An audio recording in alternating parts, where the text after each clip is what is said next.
मैंने जब ये सीरीज़ शुरू की, उस पॉइंट ऑफ टाइम में मैं ये वीडियोस बिल्कुल भी नहीं बनाना चाहता था। मैंने आज तक हज़ारों घंटे का कंटेंट बनाया, पर या तो डिलीट कर दिया या संभाल के रख लिया, पर कभी अपलोड नहीं किया, क्योंकि मुझे पता ही नहीं था कि मेरी लाइफ का बनेगा क्या। मैं क्या नरेटिव बनाऊँ, मैं क्या बातें करूँ, मैं क्या मैसेज कन्वे करूँ, जब मुझे खुद ही नहीं पता कि मेरा क्या होगा। और यही एक आर्ट और क्राफ्ट का अंतर भी होता है। जब आपको पहले से पता होता है आप क्या बना रहे हो, जब आपके पास कोई रेफरेंस पॉइंट होता है स्टार्ट करने के लिए, जब आप चीज़ों की टेक्निकलिटीज़ को समझने के बाद कुछ बना रहे होते हो, तो वो एक क्राफ्ट है। बट जब आप खुद पता लगाना चाहते हो कि आप क्या बना सकते हो, आपके अंदर क्या है,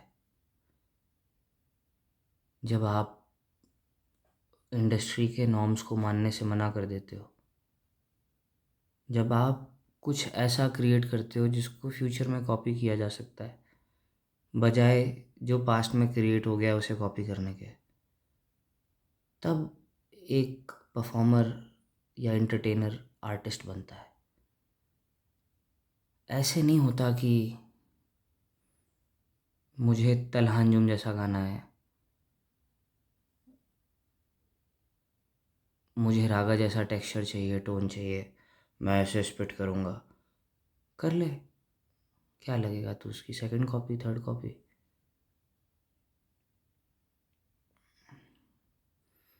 क्या हुआ होता अगर ये 10 12 15 रैपर्स नहीं हुए होते पिछले 15 20 साल में, तो ये जो अर्रे छर्रे घूम रहे हैं, ये क्या कॉपी कर रहे होते हैं, ये साइफर्स में जाकर अपने आप को क्या कन्विंस कर रहे होते, ये क्या कंज्यूम कर रहे होते, ये क्या पर्सनालिटीज़ होती, ये अपने नंगेपन को ढकने के लिए किसके कपड़े पहनते, अगर ओरिजिनल लोग आकर ओरिजिनल काम नहीं करते।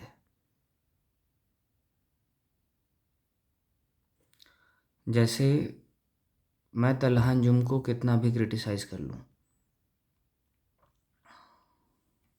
वैसे करना नहीं चाहता, ना करूँगा, पर एज एन आर्टिस्ट हो सकता है मैं कई बार क्रिटिसाइज़ करूँ, पर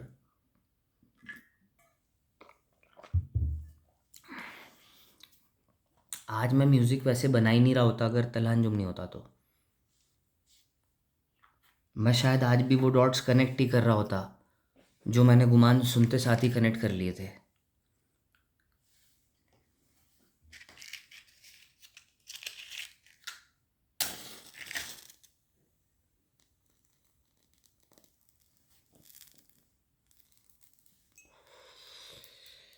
एलएफजी की कहानी शुरू ही उस दिन होती है जब मयंक गुप्ता ने पहली बार गुमान सुना था।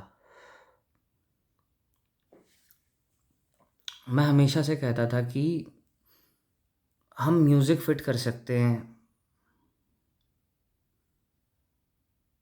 शायरी में, और म्यूज़िक ऑलरेडी फिट हो ही रहा था। यूट्यूब पे ऐसी बहुत सारी क्लिप्स आ रही थी जिसमें शायरी हो रही है और पीछे म्यूज़िक चल रहा है, पर मैं वैसे म्यूज़िक की बात नहीं कर रहा था।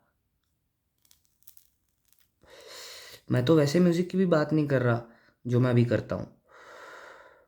मेरे दिमाग में कुछ और है, पर मेरे पास इनफ रिसोर्सेज, इनफ स्किल्स नहीं है आज उन्हें पता लगाने के लिए। मैं भी फ्यूचर में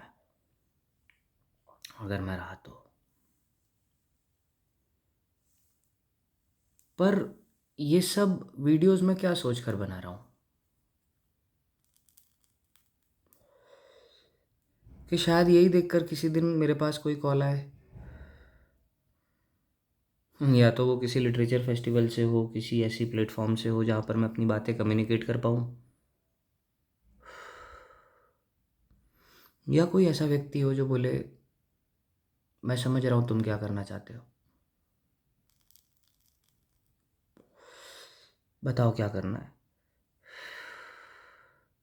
अब ऐसे थोड़ी होता है, हो जाए अच्छी बात है, पर आइडिया क्या है?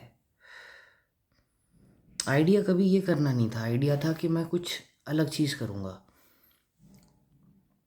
मैं जैसे ये बीट वर्ड जैसे यूज़ करता हूँ ना, उसी मोमेंट तलहा आ जाता है मेरे दिमाग में। ये वो चीज़ है जो मैं अभी तक फिगर आउट कर पाया। मैं ये नहीं कह रहा मैं यही फिगर आउट करना चाहता था। मेरा आज भी मानना है कि अगर मैं सही प्रोड्यूसर्स के साथ बैठूँ, वो प्रोड्यूसर्स जो फिलोसोफर्स हों, वो प्रोड्यूसर्स जो आर्टिस्ट हों, जो कुछ नया क्रिएट करना चाहते हो, मैं उनके साथ बैठकर अगर ब्रेनस्टॉर्म करूँ तो मैं यही तो बात करूँगा कि क्या मतलब है कि ये ट्रैप है, ये ड्रिल है, ये आरएनबी है।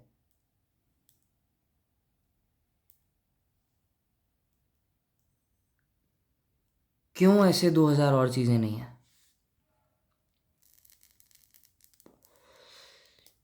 जिन लोगों ने क्रिएटिवली कुछ अलग सोचा, उन्हीं लोगों ने सोचा, और ऐसे लोग बहुत कम होते हैं। पर आपको समझ में आ रहा है आज तक हमें क्या क्या मिल सकता था और हमें मिला ही नहीं। मैं मयंक गुप्ता होता तो मैं अपनी लाइफ में बहुत खुश रहता। मुझे बीच बीच में ऐसा लगता है मैं गया बहनचोद, ध्यान भटक जाता है। पर मेरा होना क्यों मैटर कर गया? जो मैंने लिख दिया है, जो मैंने बातें कर ली हैं, जो बातें अगर मैं आप लोगों के साथ और रहा तो करूँगा। मैं बोल रहा था ना कि मुझे अभी रील्स नहीं बनानी थी, मुझे अभी ये पॉडकास्ट नहीं करने थे, मुझे अभी ये कंटेंट नहीं बनाना था, क्योंकि मैं लाइफ के ऐसे फेज़ में खड़ा हूँ कि हो सकता है मैं मर जाऊँ यहाँ से, हो सकता है मेरी लाइफ ही बदल जाए। क्योंकि पहली बार जीवन में इंटेंट आया कि अब मुझे अपने गाने बाहर निकालने हैं, मुझे अपनी फ़िलॉसफ़ी दुनिया के सामने लेकर आनी है। मुझे अभी भी नहीं पता मैं ये कैसे करूँगा, क्या बातें कहूँगा, क्या बातें नहीं कहूँगा, पर मुझे ये पता है कि ये बातें मैटर करती हैं। ये बातें फ्यूचर में कितनी मैटर करेंगी, कितनी मैटर नहीं करेंगी, मुझे नहीं पता। पर या तो मैं चूतिया हूँ या जीनियस।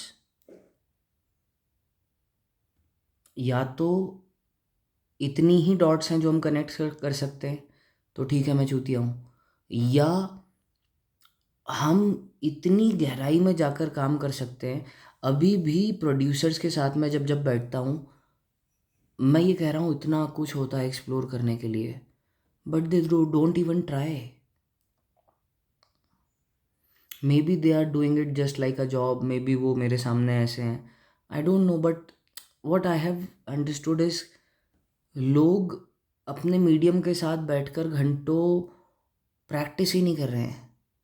वो लोग सीधे फाइनल आउटपुट बना दे रहे हैं बिना ये देखे कि एक पीस ऑफ आर्ट में कितना पोटेंशियल है।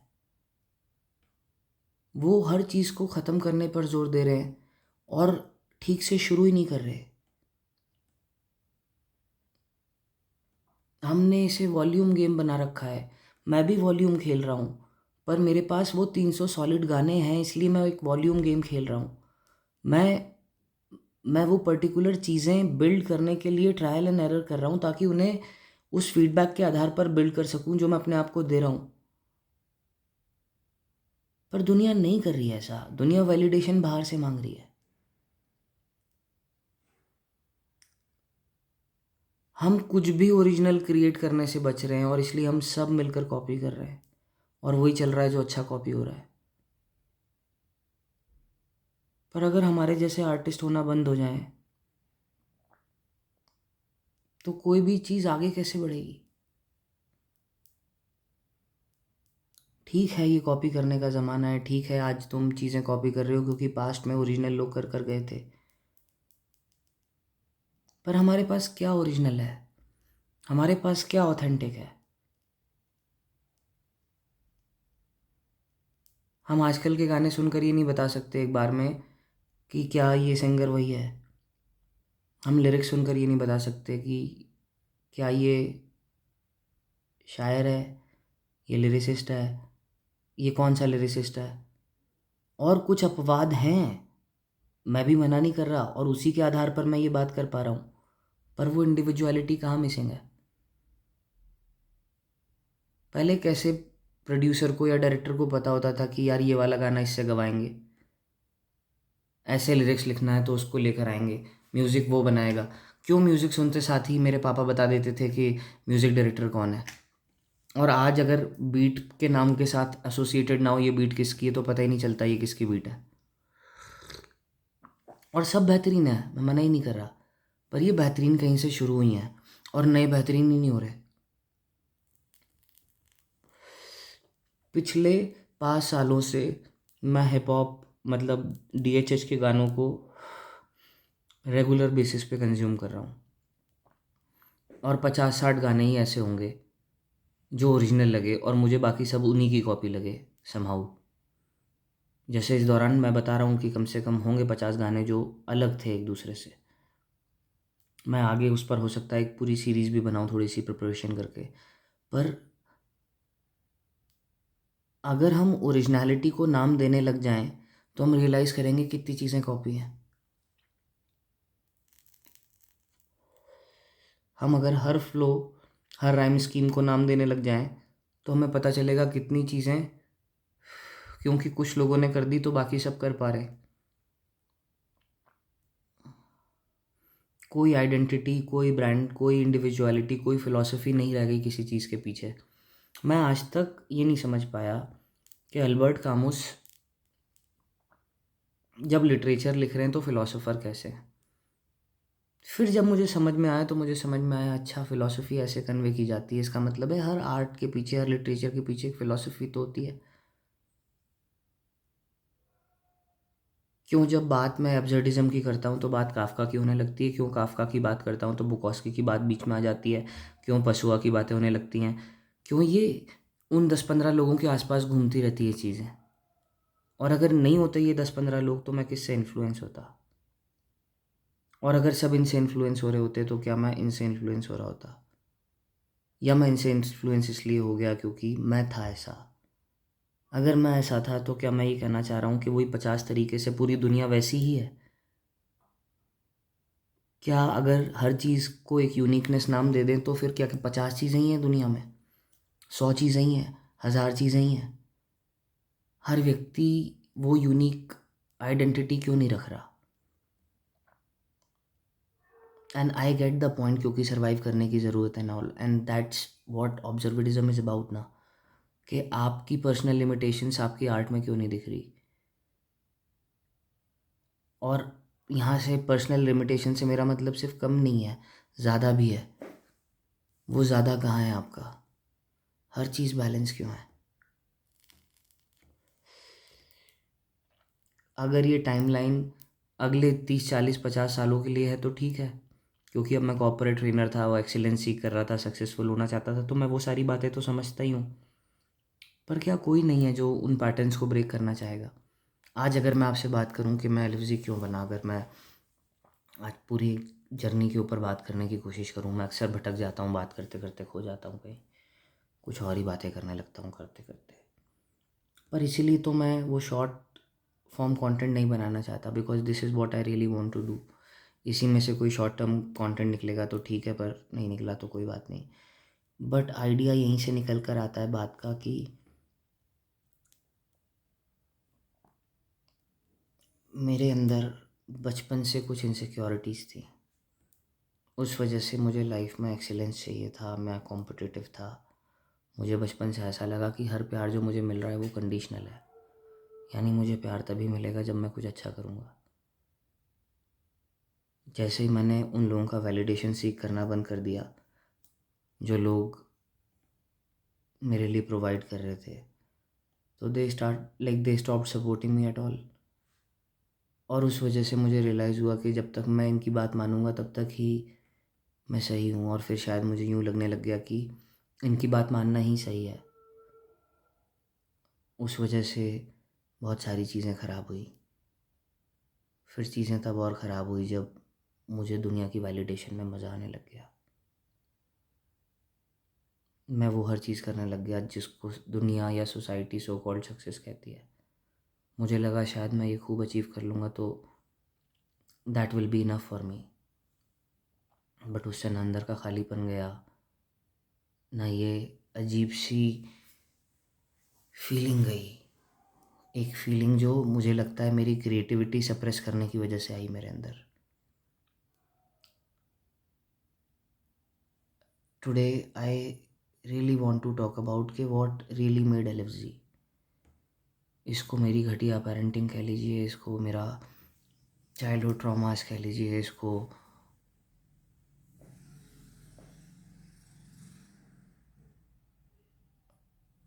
एक लैक ऑफ अच्छा इन्वायरमेंट कह लीजिए, जो भी कह लीजिए।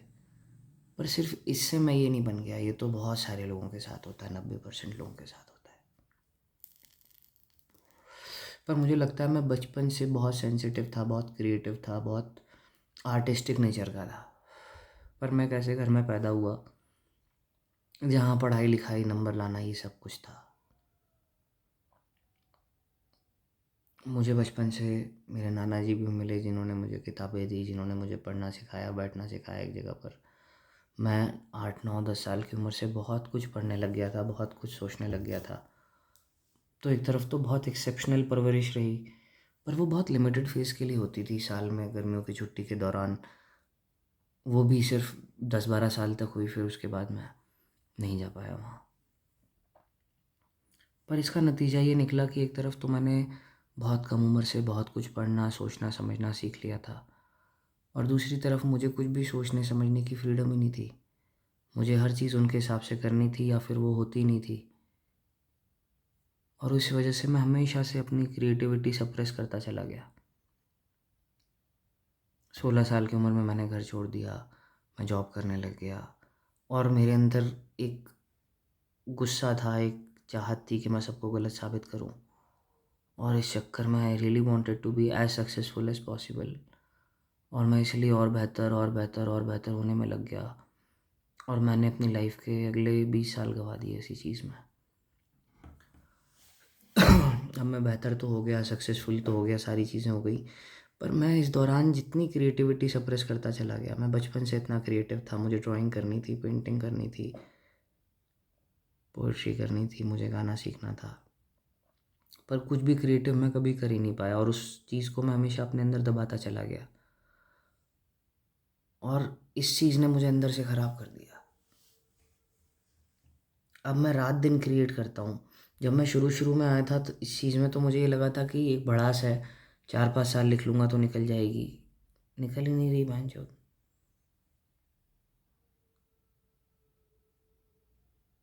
अब अगर मुझे सही वक्त पर क्रिएट करने दिया जाता तो शायद मैं अपने जीवन के साथ ये चूतियाप नहीं कर रहा होता।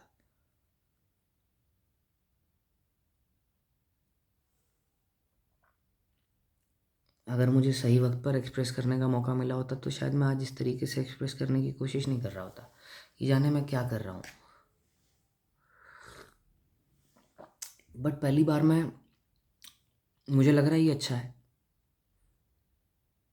क्यों लग रहा है, ये बातों का क्या तुक निकलेगा क्या नहीं निकलेगा मुझे समझ में ही नहीं आ रहा, पर पहली बार ऐसा लग रहा है कि हाँ, ये वो बातें जो मैं करना चाह रहा हूँ। अब इस समय भी मैं ये सोचूं कि ये कोई सुनेगा नहीं सुनेगा, मुझे इसमें ऐसा हुक डालना चाहिए, मुझे ये वाली कैची लाइन बोलना चाहिए, मैं बहुत स्लो बोल रहा हूँ, मैं बहुत फास्ट बोल रहा हूँ। तो मैं बोल ही क्यों रहा हूँ, मैं बोल इसलिए रहा हूँ, या तो मैं बोलना चाहता हूँ या मेरे पास कहने के लिए बातें हैं, और दोनों केसेस में फिर मुझे वही तो बोलना चाहिए जो मैं कहना चाह रहा हूँ। और अगर ये नहीं हो रहा तो फिर कह ही क्यों रहे हैं? क्या शोर वैसे ही दुनिया में कम हो रहा है? अगर मैं भी उन्हीं लोगों से इंस्पायर होकर वही काम करने लग जाऊं जो काम पहले से होता आ रहा है, तो आगे कोई नया काम कैसे होगा? आदमी और गहराई में कैसे उतरेगा? अगर तलान जुम ने ये नहीं किया होता तो क्या आज उर्दू रैप होता ही नहीं? लोग बोलेंगे उससे पहले से हो रहा था, क्या पता, किसने बताया हमें? कौन बताएगा दुनिया को कि शायरी ऐसे भी हो सकती है? कौन बताएगा दुनिया को कि हम जब रैप करते हैं तो हम ये बातें भी कर सकते हैं? कौन बताएगा दुनिया को? जैसे मैं म्यूज़िक प्रोडक्शन में थोड़ा सा और समझ पाया, या अगर मैं कुछ ऐसे लोगों से वाइब कर पाया जो मेरी फ़िलॉसफी में इंटरेस्टेड हैं, म्यूज़िक क्रिएट करते हैं, तो मैं बैठकर कुछ ऐसा म्यूज़िक बनाना चाहूँगा जिससे मैं ये बताऊँ कि ऐसे ही थोड़ी होगा, सिर्फ किसने बोला ये ऐसे ही होता है? हर चीज़ पहले से डिफाइंड है और हम उसी में और रिफाइंड होने की कोशिश कर रहे हैं। We are not creating anything unique. और ये सोचने की बात है, ये बहुत दुख की बात है। अगर जॉन एलिया इतने महान थे तो फिर ऐसे 1000 महान लोग और क्यों नहीं हैं? और ये नहीं बोल रहा कि ऐसे और नहीं है, ऐसे तो 100 और हैं, पर मैं यही तो कह रहा हूँ हमारी पूरी सभ्यता में ऐसे 100 ही और लोग हैं। पूरी डॉक्यूमेंटेड हिस्ट्री में इतनी ही बातें हुई आज तक। मैं हर बात तो नहीं कर सकता, पर मेरे जैसे लोग अलग अलग फील्ड में भी तो होंगे।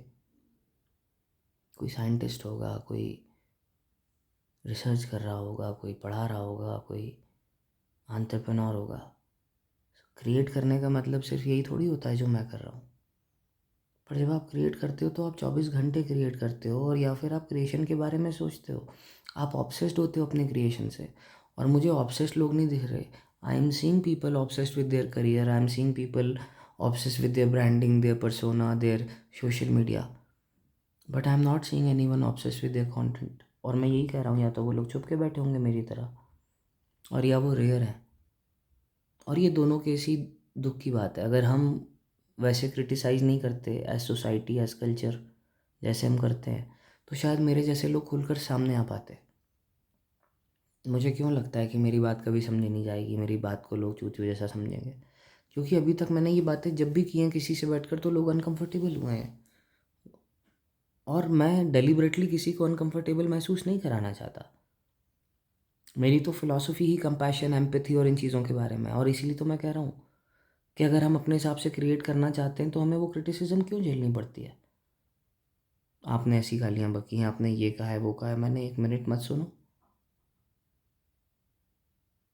मैं कोई इसे मेन स्ट्रीम में लाने की बात थोड़ी कर रहा हूँ। मैं कोई ये थोड़ी कह रहा हूँ कि यही सही है, यही देखो। मैं ये बोल रहा हूँ let me create at my own will and pace. पर ये सोसाइटी अलाउ नहीं करती, और इस वजह से मेरे लोग खुलकर सामने नहीं आ पाते, मेरे जैसे लोग। इस वजह से मेरे जैसे लोग अपनी बातें सामने नहीं रख पाते, क्योंकि ये बातें या तो सामने वाले को हर्ट कर देती हैं, अनकंफर्टेबल कर देती हैं, और या फिर वो करके छोड़ देता है, और फिर ऐसा लगता है ये बातें थोड़ी करनी थी। जैसे जब मेरे गाने पे कोई अच्छा फीडबैक नहीं देता, या हाँ अच्छा है, ठीक है, तो अगली बार सुनाने का मन थोड़ी होगा। और फिर मैं वही तो कर रहा हूँ कि मैं खुद के लिए क्रिएट कर रहा हूँ। पर खुद के लिए क्रिएट करते हैं तो प्रेशर होता है, डाल क्यों नहीं रहे हो? जैसे हर व्यक्ति यही बोलता है, गाने क्यों नहीं डाल रहे? कोई ये क्यों नहीं समझ रहा कि गाने वैसे नहीं बन रहे जैसे डालना थे। वो सर्कमस्टांसेस क्रिएट नहीं हो पा रहे जिसमें हम डालना चाहें। पर ये बात, ये प्रेशर कि नहीं डालो डालो डालो डालो डालो, डाल के ही रिफ़ाइन होगा। हाँ, डाल के ही रिफ़ाइन होगा, पर रिफ़ाइन भी क्या करना है वो भी डे वन से थोड़ी डिफ़ाइन हो जाएगा। उसमें भी तो ट्रायल एंड एरर करेंगे। सोचिए अगर मैंने पहले दिन से जो गाने बनाए वो डालना शुरू कर दिए होते, और मैं हर बार ये मेक श्योर कर रहा होता कि क्या पसंद किया जा रहा है और क्या नहीं किया जा रहा, तो मैं भी तो एक दिन सेम कंक्लूजन पर आ जाता जहाँ पर सारे रैपर्स आज खड़े हैं, जहाँ पर सारे शायर खड़े हैं, जहाँ कोई चीज़ कमर्शियल बन जाती है। तो ये थोड़ी कि कमर्शियल नहीं बनानी है, पर मैं भी क्या अब वही बातें करूं क्योंकि तुम लोग भी वही बातें कर रहे हो? ये एक अलग थॉट प्रोसेस है। इस थॉट प्रोसेस को मैं रिप्रेजेंट कर रहा हूँ आज से। We create because we have that will to create. हम कुछ ना कुछ क्रिएट करते, हम ये क्रिएट कर रहे हैं। The goal is not to promote, publish, package and sell it. The goal is to express what we really feel, because we want to feel understood, we want to feel heard. हम चाहते हैं हम अपने जैसे लोगों से communicate कर पाए। जैसे मैंने बहुत कंटेंट देखा इतने सालों में कि फीडबैक को कैसे लो, क्रिटिसिज्म को कैसे हैंडल करो। सेंसिटिव लोग नहीं करते वैसे हैंडल। कुछ लोगों का दिल टूटता है देख कर के लोग कैसे रिएक्ट कर रहे हैं। तुम जिसे सिंपल सा ट्रोल करना या ह्यूमर समझ रहे हो, कितने लोग, मेरा ये मानना है, रोज़ आखिरी बार पोस्ट करते होंगे, सोच के देखना। कितने लोग पोस्ट करना बंद कर देते होंगे। हम इसे ऐसे एसोसिएट करते हैं, अरे तो दुनिया तो बोलेगी और ये सारी चीज़ें। हाँ, दुनिया बोलेगी, पर कुछ लोग वैसा नहीं देखते। जैसे मैं कई बार चाइल्डहुड ट्रॉमास पे और प्रॉब्लम्स पे बात करता हूँ और लोग बोलते हैं पर जो बातें आप कर रहे हो ये तो 99% बच्चों के साथ होता है। मैंने हाँ, पर हर बच्चा उतना सेंसिटिव नहीं है, हर बच्चा उतना महसूस नहीं करता, हर बच्चा बचपन से उतना नहीं सोचता। कुछ लोगों को एक्सप्रेस करने का मौका मिल जाता है, कुछ लोग लाइफ में बिजी हो जाते हैं, कुछ लोग कुछ चीज़ों में बचपन से अच्छे होते हैं, उन्हें मौके मिल जाते हैं। कुछ लोगों के साथ कुछ ना कुछ बातें बनी रहती हैं, कुछ लोगों के साथ वो चीज़ें नहीं हो पाती, कुछ लोग उन्हीं चीज़ों को नहीं छोड़ पाते और वो मेरे जैसे हो जाते हैं। पर इसका ये मतलब थोड़ी है कि मेरे जैसे लोग होते नहीं हैं। अब अगर मैं ऐसा हूँ तो एक तरफ तो ये कहा जाएगा बी हु यू आर, पर जब मैं अपने जैसी बातें करूँगा तो दुनिया आकर बोलेगी ये कौन सी बात हुई। क्या मैं चीख चीख के तुम्हें ये बता रहा हूँ कि मैं गलत नहीं हूँ, तुम गलत हो मैं सही हूँ? नहीं ना, मैं सिर्फ यही तो समझाने की कोशिश कर रहा हूँ कि हम लोग ऐसे भी सोच सकते हैं। अब जब कोई भी व्यक्ति ऐसा सोचने जाता है, जैसे ये बात मुझे इस तरीके से बैठ कर क्यों करनी पड़ रही है, क्योंकि सोसाइटी ऐसा सोचने की इजाज़त नहीं देती। आज मैं ये लाइफ इस तरीके से जी रहा हूँ और मुझे पता है कि कुछ प्रॉब्लम जो बहुत इजीली सॉल्व हो सकती हैं वो नहीं हो रही, क्योंकि हर बार बात ही हो जाती है कि नहीं, I am not suppose to be this way. But why? ये नहीं कि मैं तो ऐसे ही रहूँगा, मैं तो रहूँगा ही ऐसा, पर क्यों वो सारी चीज़ें झेलनी पड़ती हैं हमें? हमें झेलनी पड़ती हैं वो सारी चीज़ें क्योंकि हम अलग हैं। अब हमें और अलग क्या करेगा पता है? हमें और अलग कॉम्प्रोमाइज़ करना नहीं करेगा, हमें और अलग करेगा उस अलग होने की कीमत चुकाना। हम दुनिया से जितने अलग हैं ना, अगर हम उसे फिगर आउट कर लें और डिफ़ाइन कर दें और सारा फोकस सिर्फ उतने से अलग होने पर दे दें, तो फिर हम सबसे अलग हो जाएंगे।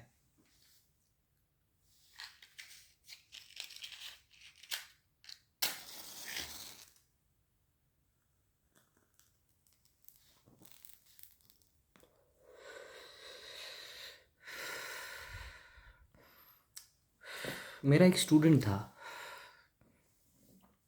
बाद में दोस्त बन गया, हम साथ में बैठते थे। किसी दिन बी हु यू आर या इस तरीके से किसी टॉपिक पे बात चली और मैंने अपने दोस्तों को बताया कि जैसे ये है और मैं हूँ, अब हम दोनों एक दूसरे को पसंद करते हैं क्योंकि हम एक जैसे हैं, पर हम कितने भी एक जैसे क्यों ना हो हम अलग हैं। इसे शेयर मार्केट में इंटरेस्ट है, इसे स्पोर्ट्स में इंटरेस्ट है,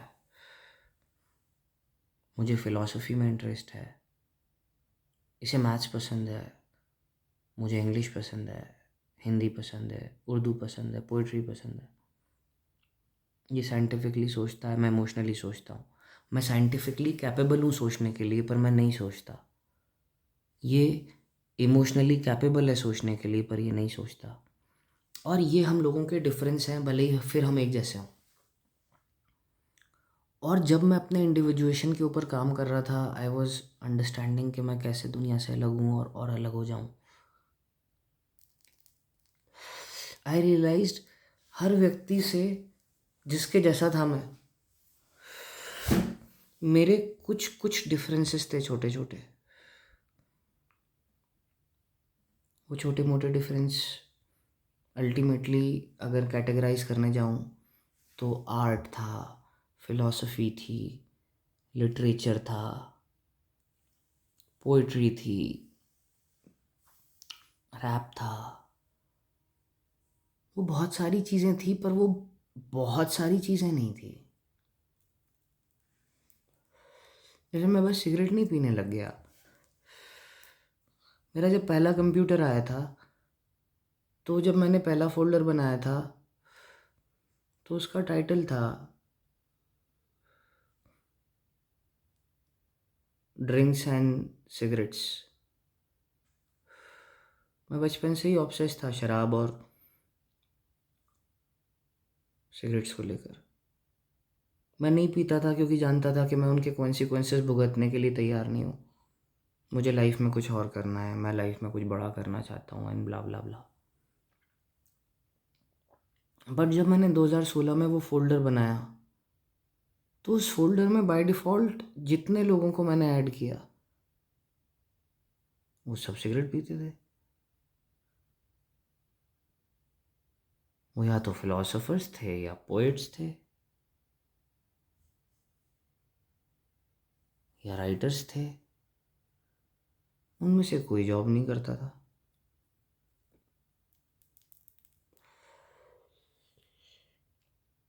उनमें से सब मर गए पहले।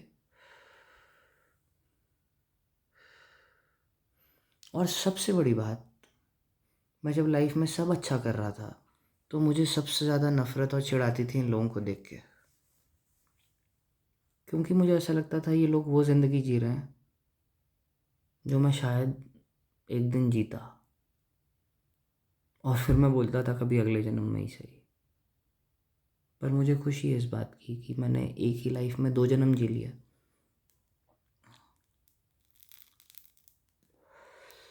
मैंने नीचे से शुरू किया, मैं अपने हिसाब से जितना ऊपर जा सकता था गया, जब तक मज़ा आ सकता था मैंने मज़ा लिया। फिर मैं परेशान हुआ, मैं वापस आया, मेरे साथ कुछ हादसे हुए, मैं बदल गया। मैंने सोचा मैं सुसाइड करूँगा, पर मैंने किया नहीं। I did a metaphorical suicide. मैंने अपनी आइडेंटिटी ख़त्म करने की कोशिश की। अब पूरी तरीके से कर दी है, पर मुझे 5 साल लग गए। 5 साल लग गए मुझे इस तरीके से बैठकर कैमरे के सामने ये बातें करने के लिए, LFG बनकर। क्योंकि मैं सोच ही नहीं पा रहा था मैं कैसा हूँ। ऐसा हूँ मैं क्या पहनूँ, मैं क्या नहीं पहनूँ, मैं कैसे बोलूँ कैसे नहीं बोलूँ। ये रहा मेरा स्टाइल। अब इसमें चेंजेस आएंगे पर मैं ये नहीं बदलूँगा। बदल दूँगा अगर मैं इवॉल्व हो गया तो, क्योंकि मैं इवॉल्व होना चाहता हूँ। पर मैं इसलिए इवॉल्व नहीं हो जाऊँगा क्योंकि मुझे इवॉल्व होना है। जैसे मैं कुछ अलग करना चाहता था, पर जब तक मैंने तलहंजुम को नहीं सुना, गुमान नहीं सुना, मुझे उन डॉट्स को कैसे कनेक्ट करना था मुझे पता ही नहीं था। पर मैं कई बार ये सोचता था कि मयंक क्या ये एक्सक्यूज़ है, क्योंकि if you are waiting for the right moment it will never कम।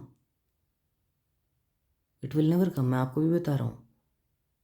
मैंने शाहरुख खान सलमान खान का कोई इंटरव्यू देखा। उसमें इंटरव्यू में आई थिंक आमिर खान बता रहा था कि 80s और 90s के दौरान, मतलब 80s में तो क्या, 90s या अर्ली 2000 में कोई इंटरव्यू होगा, उसमें पूछा कि आप 30 साल में क्या कर रहे होंगे। तो शाहरुख खान बोलते कि आमिर खान डायरेक्टर बन चुका होगा और मैं रिटायरमेंट ले लूँगा। वो नहीं ले पाए। इन द सेंस ये नहीं कि वो फ्री नहीं थे एंड एवरीथिंग, पर कुछ और बनने के लिए तुम्हें वो छोड़ना पड़ेगा ना जो तुम नहीं छोड़ सकते, नहीं छोड़ना चाहते। या अब तुम वो हो जिसे आदमी इवॉल्व होता है ना, एंड दे डिड। तो मैं किसी को क्रिटिसाइज़ नहीं कर रहा। मैं छोड़ना चाहता था और मैं हमेशा एक राइट मोमेंट का वेट करता था। और मैं बताना चाह रहा हूँ शायद राइट मोमेंट कभी नहीं आता। जैसे बहुत सारे लोग, जैसे मैं हमेशा एक बात कहता हूँ कि तुम मुझे कितना भी क्रिटिसाइज़ कर लो, मैं तुम लोगों की ड्रीम लाइफ जी रहा हूँ। तुम लोगों में हिम्मत ही नहीं थी मेरे जैसी ज़िंदगी जीने की। मैंने इस सोसाइटी में रहकर भी इसे छोड़ दिया। जैसे आई नो मैं सोसाइटी छोड़कर भी इसे छोड़ नहीं पाया, but that's a different context, तो I will agree on that. But मैं रहकर भी तो इसमें नहीं हूँ।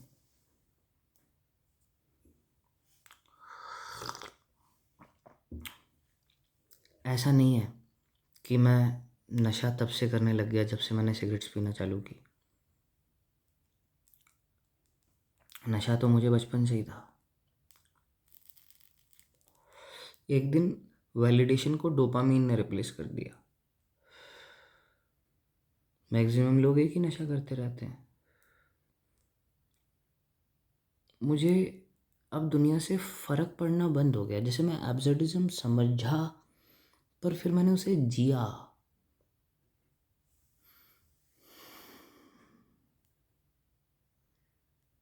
मैं समझा,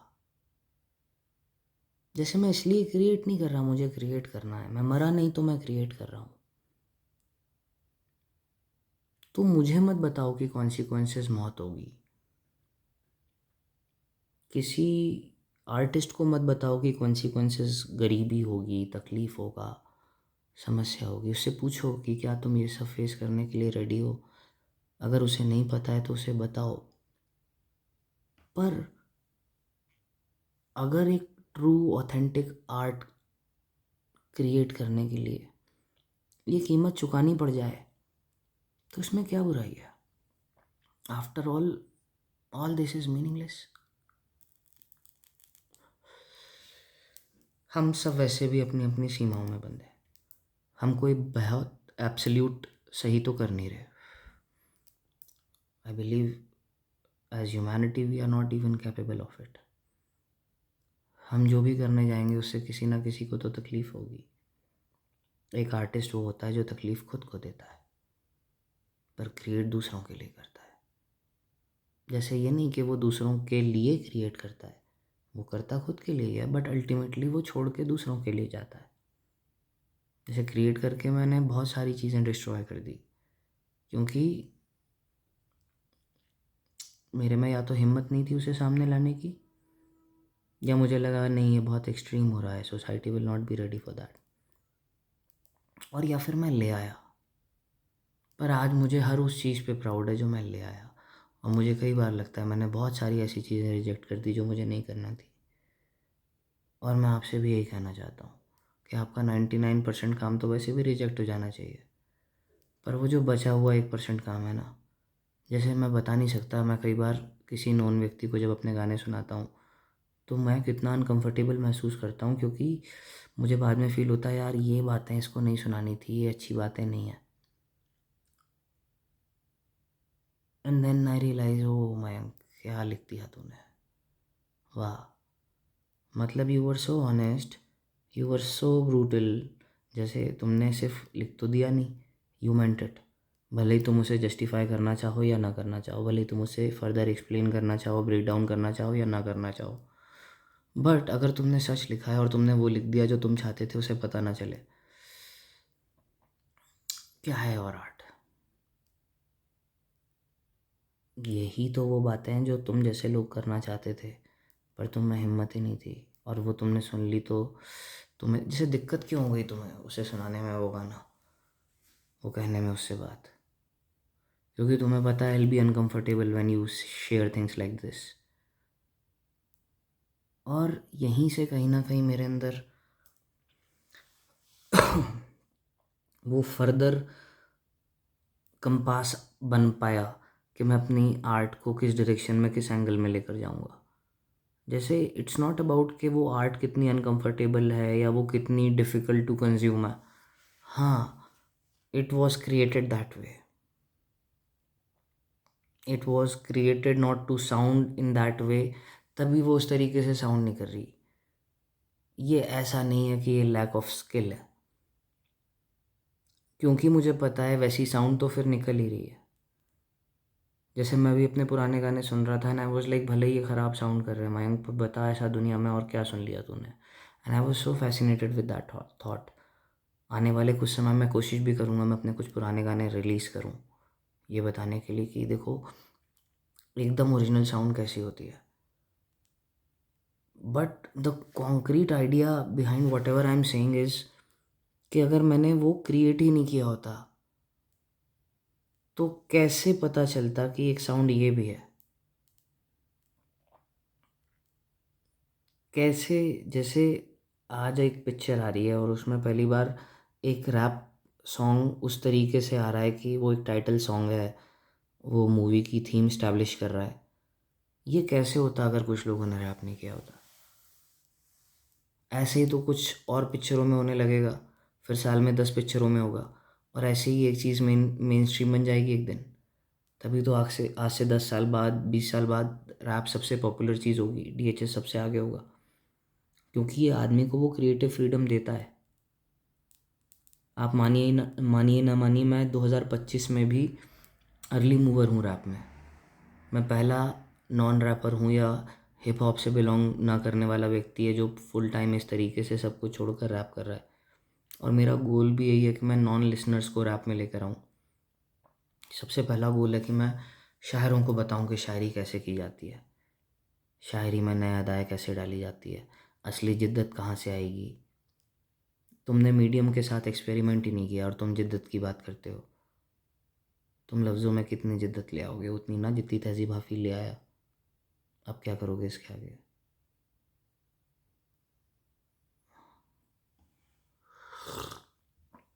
but you got to create something new every single time. अगर हम सब एज अ सोसाइटी काइजन करने में लगे होते तो आज सोचो कहाँ होते। अगर हर दिन हर आर्टिस्ट लास्ट टाइम से बेहतर सॉन्ग बना रहा होता, अलग सॉन्ग बना रहा होता, कुछ और यूनिक बना रहा होता, तो कितने सारे और ऑप्शंस होते हमारे पास। सबसे बड़ा धोखा या तो ऑडियंस के साथ हो रहा है या ऑडियंस कर रही है। या तो नए काम को अप्रिसिएशन नहीं मिलता तो आर्टिस्ट रिस्क नहीं ले सकता, और या फिर आर्टिस्ट रिस्क ही नहीं ले रहे और इस वजह से इतने ओरिजिनल नए काम हमारे सामने आ ही नहीं पा रहे हैं।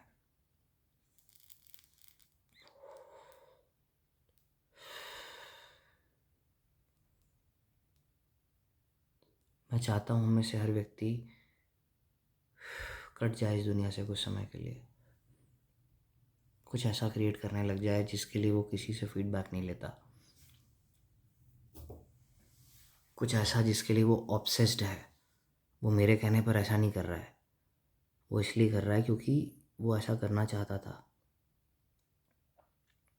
मैं इस सीरीज़ को इसी उम्मीद से बना रहा हूँ कि ये मेरे लिए जैसे गुमान ने काम किया था आपके लिए वैसे ही करेगा। कुछ लोग हो सकते हैं जो इस मैसेज का वेट कर रहे हों, कुछ लोग हो सकते हैं जो इस बात को सुनना चाहते हों, जो कुछ ऐसा करते तो हों पर उन्हें वो वैलिडेशन चाहिए, उन्हें वो हाँ चाहिए, उन्हें वो पुश चाहिए। मैं भी सोच भी रहा था कि मैं अपने नैरेटिव को किस डायरेक्शन में लेकर जाऊंगा, मैं क्या बातें करूंगा। और आई रियलाइज्ड कि सबसे इम्पॉर्टेंट बात जो मैं करना चाहता हूँ वो बात ये है कि मैं उन लोगों के लिए एक उम्मीद बनूँ। अगर बन पाया तो, उम्मीद तो क्या, मैं क्या बनूँगा, मैं मेरे अंदर खुद नहीं है, पर है कहीं ना कहीं।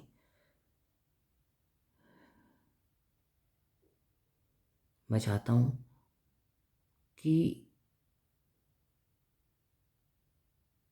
मैं उम्मीद बनूँ उन लोगों के लिए जो बिल्कुल मेन स्ट्रीम से अपोजिट जाने के लिए तैयार है, जो कुछ ऐसा करने के लिए तैयार है जो अपने आप में एक रेबल है against the institution, against the main stream, against what is contemporary. वो हमेशा कुछ ऐसा क्रिएट कर रहे हैं जो दुनिया या तो इम्पॉसिबल समझती है या जिसे रिजेक्ट कर देती है। क्योंकि जो आइडियाज़ इनिशियली रिजेक्ट हो जाते हैं वही आइडियाज़ वर्थ थिंकिंग होते हैं। बस हम उस पर उतना थॉट नहीं देते जितना हमें देना चाहिए। एंड कहीं ना कहीं I want to change this reality. मैं बात कर रहा हूँ कुछ सिलेक्टेड इंडिविजुअल से, तो मुझे पता है मैं किससे बात कर रहा हूँ। ये मैसेज सबके लिए नहीं है, मैं हर किसी से ये बातें नहीं कर रहा, और ना मैं उम्मीद करता हूँ कि इस बात पे हर कोई सोचेगा। सोचना नहीं चाहिए। एज सोसाइटी मेरी बातें प्रैक्टिकल नहीं है, मैं तो बातें ही आर्टिस्ट से कर रहा हूँ, मैं तो बातें ही उन लोगों से कर रहा हूँ जो फ़र्क नहीं देते इस बारे में सोसाइटी क्या सोच रही है, जो इंडिविजुअल्स हैं, जो सोसाइटी का हिस्सा नहीं है, जो सोसाइटी में या तो कंट्रीब्यूट नहीं कर रहे या नहीं करना चाहते, जिनके लिए सोसाइटी की वैलिडेशन मैटर नहीं करती, जो अपने वक्त से आगे के लोग हैं।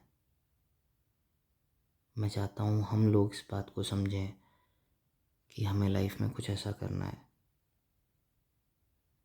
जिससे हम अपनी छाप छोड़ कर जा पाएँ, भले फिर वो छाप छूटे या ना छूटे, भले फिर हम वो अचीव करें या ना करें, पर हमें ये क्लियरली पता होना चाहिए कि हम यहाँ क्यों हैं, वरना हम चले क्यों नहीं गए। अगर हमें ये बात समझ में आ गई कि लाइफ इज़ मीनिंगलेस, तो बताओ फिर हम ये दुख झेल क्यों रहे। या तो हमारे ऊपर जिम्मेदारियाँ हैं, तो आई अंडरस्टैंड एवरीथिंग। बट मैं बात कर रहा हूँ लोगों से जो या तो जिम्मेदारियाँ उठाना नहीं चाहते, उठा नहीं सकते, या छोड़ने को तैयार हैं। हम लाइफ में कुछ ऐसा कर सकते हैं जो आने वाले वक्त के लिए मिसाल बन जाए।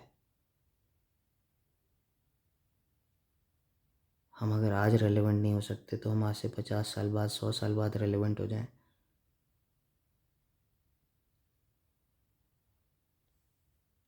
हमारा दुख, हमारी तकलीफ़, हमारी पीड़ा अगर ये लोग नहीं समझ रहे,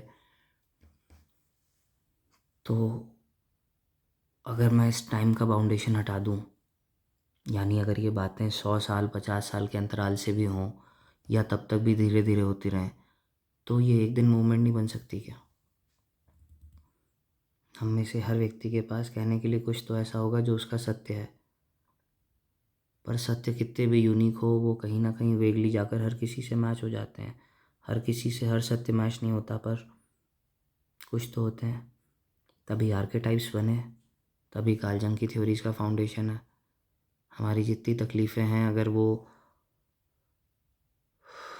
कलेक्टिव अनकॉन्शियस का हिस्सा बन जाती है, तो मुझे बहुत खुशी है उसमें कंट्रीब्यूट करने में, और मुझे बहुत खुशी है कि मेरे से पहले वाले लोगों ने इतना दुख कंट्रीब्यूट किया उस चीज़ में। नहीं पढ़ा तो पढ़ना, जाकर इस कंसेप्ट को समझने की कोशिश करना, कलेक्टिव कॉन्शियस और कलेक्टिव अनकॉन्शियस को। अगर मैं उस लेगेसी का हिस्सा हूँ जिसका मैं मानता हूँ अपने आप को, तो मैं कहीं ना कहीं उसी कलेक्टिव कॉन्शियसनेस और अनकॉन्शियसनेस का हिस्सा हूँ। पर मेरी थॉटफुल चॉइस ये थी कि मैं उस कॉन्वर्जेसन को रिपीट ना करूँ, या उस दुनिया में जाकर जीने ना लगूँ, बल्कि उन कॉन्वर्जेसन से मैं अपनी दुनिया बनाऊँ और उस संवाद को और आगे करूँ। जब कोई बात शॉफेनहायर पे शुरू हो, तो वापस से वो कामूस पे ख़त्म ना हो जाए, बल्कि अब उसमें एक चैप्टर मिस्टर जी का जुड़े।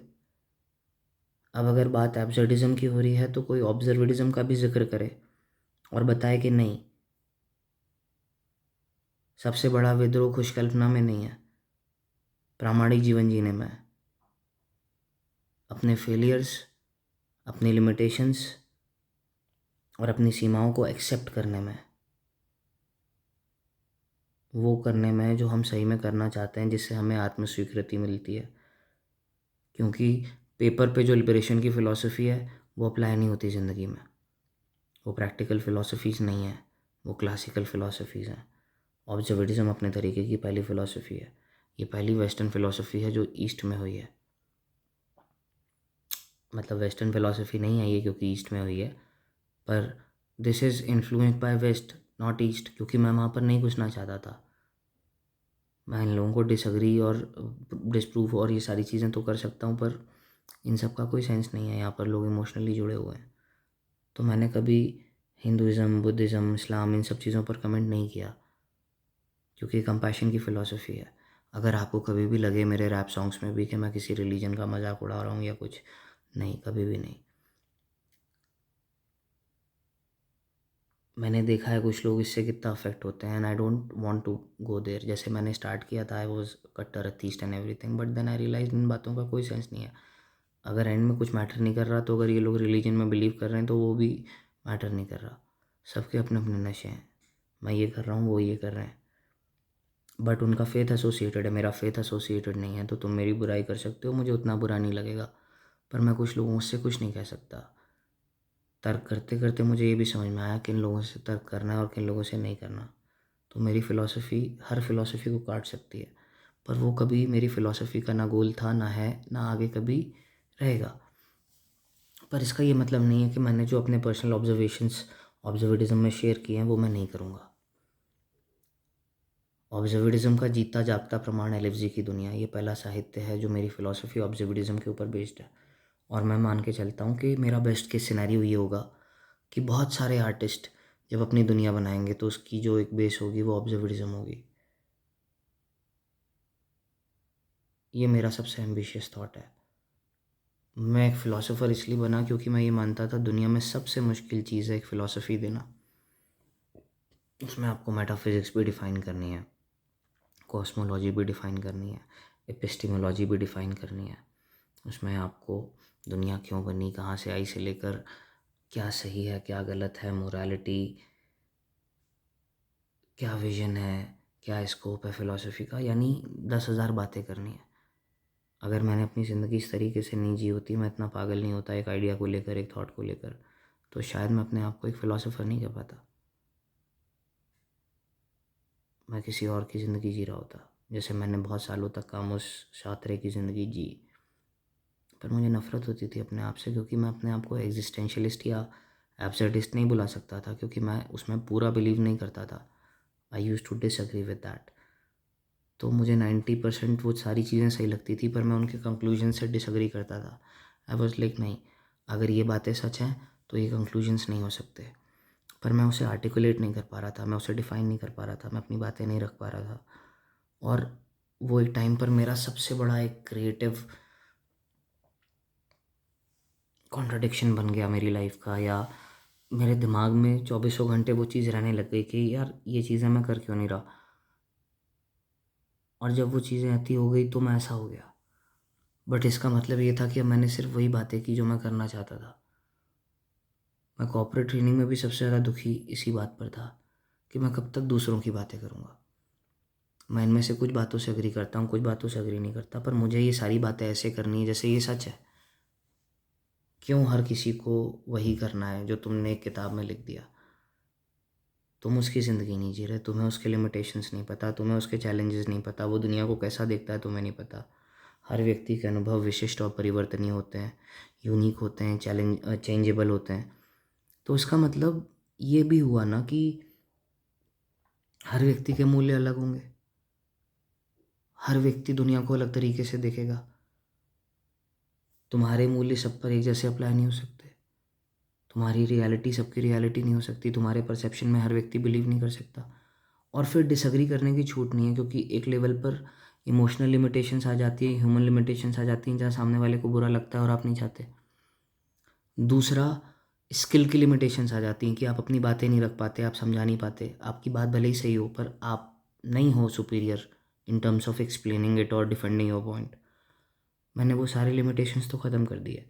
बट जब बहस जीत कर मुझे ऐसा लगता है कि मैंने वो रिश्ता खो दिया, मैं उन लोगों को हर्ट कर दिया या मैं उनसे डिस्कनेक्ट हो गया, तो मैं वो भी नहीं चाहता ना। क्योंकि जब भी मैं आर्ट क्रिएट करता हूँ किसी के लिए, कितना आसान है मुझे क्रिटिसाइज़ करना, मुझे डिमीन करना, मेरे काम को हल्का कह देना। पर मुझसे पूछो ना ये मुझे कैसा लगेगा। तो आई रियलाइज्ड कि नहीं, just because I can criticise that doesn't mean that I need to. अगर मैं कुछ अच्छा नहीं कह सकता तो मैं ना कहूँ। और वहीं से मेरी फ़िलॉसफ़ी में ये बात आई, वरना मेरी फ़िलॉसफ़ी हर फ़िलॉसफ़ी को काट सकती है, काट देगी। कुछ लोग आगे यूज़ भी करेंगे इसको, क्योंकि इस फ़िलॉसफ़ी को काटा नहीं जा सकता। काट के देख लेना।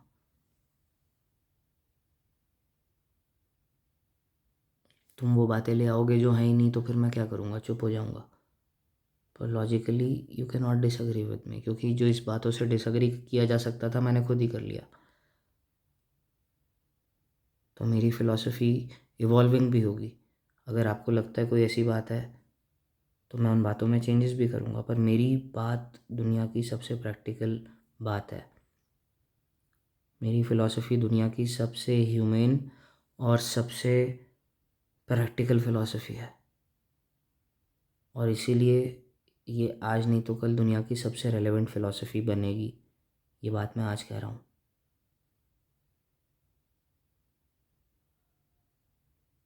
ये क्रिएट किया है मैंने। जैसे भले ही मैं गलत हूँ, नहीं हूँ, पर मुझे एक बात कर रहा हूँ, भले ही मैं गलत हूँ, पर ये विश्वास मेरे अंदर पहले नहीं आया, ये अब आया है।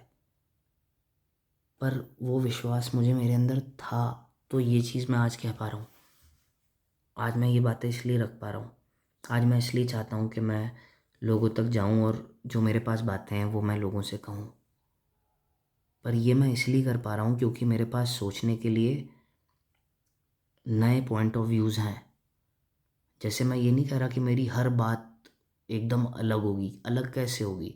हम सब एक कल्चरल चेन का हिस्सा हैं। मैंने भले ही दुनिया से कितना भी अलग कंज्यूम किया हो, पर वही कंज्यूम किया है जो दुनिया में था। तो मैंने काटा भी वही है जो दुनिया में था, और जो मैं नहीं काट पाया वो भी वही है जो दुनिया में था। पर एज एलिवजी, एज मयंक गुप्ता, मैं अपने आप को एक फ़िल्टर की तरह यूज़ किया, एक कंज्यूमर की तरह यूज़ नहीं किया।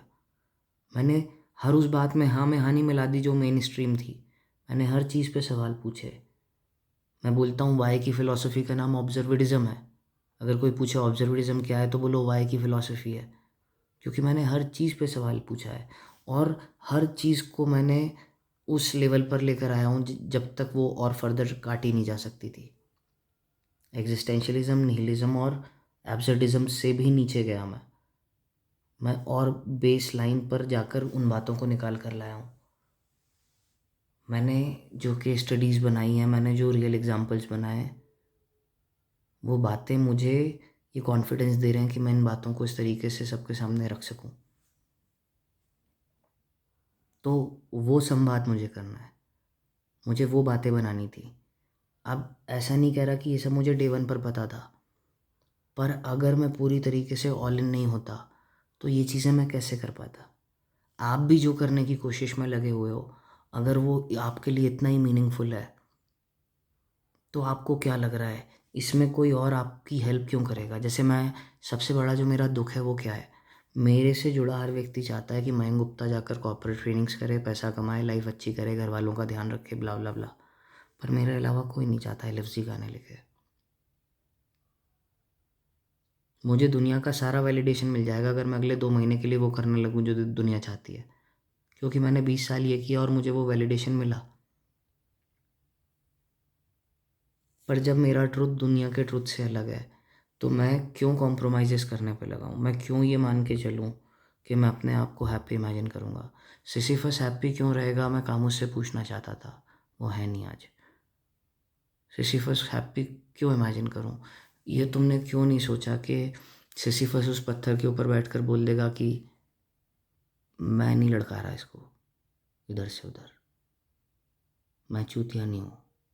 जैसे आई अंडरस्टैंड वो श्राप मिला है एंड ऑल, तो मैं उस कहानी से डिसएग्री नहीं कर रहा, पर मेटाफोरिकली सोच कर देखा जाए तो वो कहानी पूरी तरीके से अप्लाई नहीं होती ह्यूमन लाइफ के कॉन्टेक्स्ट में। उस कहानी के हिसाब से तो फ्री विल है ही नहीं, क्योंकि देवताओं ने श्राप दिया है। तो अब क्योंकि he is not free to reject the idea of that curse, तो वो करता रहेगा, और इसीलिए उसके पास चॉइस नहीं है कुछ और, क्योंकि वो क्विट नहीं कर सकता। पर हम तो किसी भी पॉइंट ऑफ टाइम में क्विट कर सकते हैं। तो मैं हर उस आर्टिस्ट से बात कर रहा हूँ जो डिप्रेस्ड है। अगर तुम डिप्रेस्ड हो, तो फिर तुम पूरी तरीके से डिप्रेस्ड क्यों नहीं हो। अगर तुम फिट नहीं हो पा रहे, अगर तुम फिट इन नहीं हो पा रहे, तो फिर तुम ये थोड़ी बहुत भी कोशिश क्यों कर रहे हो। तुम जब दुनिया की उम्मीदें पूरी करने में लगे हुए थे पूरी तरीके से, और तुम दुनिया की उम्मीदें पूरी नहीं कर पाए, और तुम्हें पता चल गया कि दुनिया मादर चौध है, दुनिया गंडमरी है, दुनिया बहन चौध है, जो भी तुम कहना चाहते हो अपनी लैंग्वेज में, दुनिया जो भी घटिया से घटिया है, तो फिर तुम फिर भी इस दुनिया में रहने की कोशिश क्यों कर रहे हो। फिर भी तुम वो काम करने की कोशिश क्यों कर रहे हो जो तुम्हें सालों पहले क्विट कर देना चाहिए। तुम्हें किस बात से फ़र्क पड़ रहा है, क्या खोदोगे जो तुमने ऑलरेडी नहीं खो दिया। अगर तुमने कुछ नहीं खोया तो मुझे नहीं लगता तुम ये वीडियो देख रहे हो। मेरी बातों में कमी निकालने के लिए ये वीडियो देख रहे हो तो ठीक है, पर कोई पॉइंट नहीं बनता। कुछ ऐसा देखो जाओ जिससे मज़ा आए। पर अगर मेरी बातें तुम्हें थोड़ी बहुत भी सोचने पर मजबूर कर रही हैं, तो मैं यही बोल रहा हूँ, या तो तुम एग्जैक्टली ये लाइफ जी रहे हो तो वेल एंड गुड, या तो नहीं जी रहे तो कोई रीज़न होगा। या तो वो रीज़न है, और अगर वो सही रीज़न है तो आई अंडरस्टैंड, कुछ ना कुछ अगर होगा तो। पर अगर वो नहीं है, तो तुम्हें फिर सोचने की ज़रूरत है, आखिर तुम ये कॉम्प्रोमाइज़ कर क्यों रहे हो। अगर तुम मानते हो लाइफ इज़ सफरिंग, तो फिर तुम ये सफरिंग कर क्यों रहे हो। मैं ये सफरिंग इसलिए कर रहा हूँ क्योंकि मुझे एलर्जी बनना है, क्योंकि मुझे एलर्जी की दुनिया प्रमोट करनी है, क्योंकि मुझे ऑब्जर्विटिज़म प्रमोट करना है, क्योंकि मैं लिटरेचर फेस्टिवल्स में फोरम्स में जाकर ये कॉन्वर्जेशंस इनिशिएट करना चाहता हूँ। मेरा बेस्ट केस सिनेरियो है कि मैं इन बातों को एक मूवमेंट बना पाऊँ। मैं ये सब इसलिए कर रहा हूँ। अगर ये सब नहीं कर पाया तो हाँ, तो कोई बात नहीं। बहुत सारी चीज़ें जो मैं चाहता था वो नहीं हुई, ये भी नहीं हुआ, पर अगर हुआ तो ये होगा, और दिस इज़ द वाई जिसकी वजह से I will endure any how. तुम्हें अगर पता है लाइफ मीनिंगलेस है तो तुम क्यों वो सब एंड्योर कर रहे हो, जो अगर तुम ना भी एंड्योर करो तो चलेगा। अगर तुम एक आर्टिस्ट हो ही और अगर तुम 2 घंटे आर्ट कर ही रहे हो तो तुम 8 घंटे क्यों नहीं कर रहे। अगर तुम्हें पता है लाइफ मीनिंगलेस है and nothing will make sense eventually, तो फिर तुम ये सब खेल ख़त्म क्यों नहीं कर देते।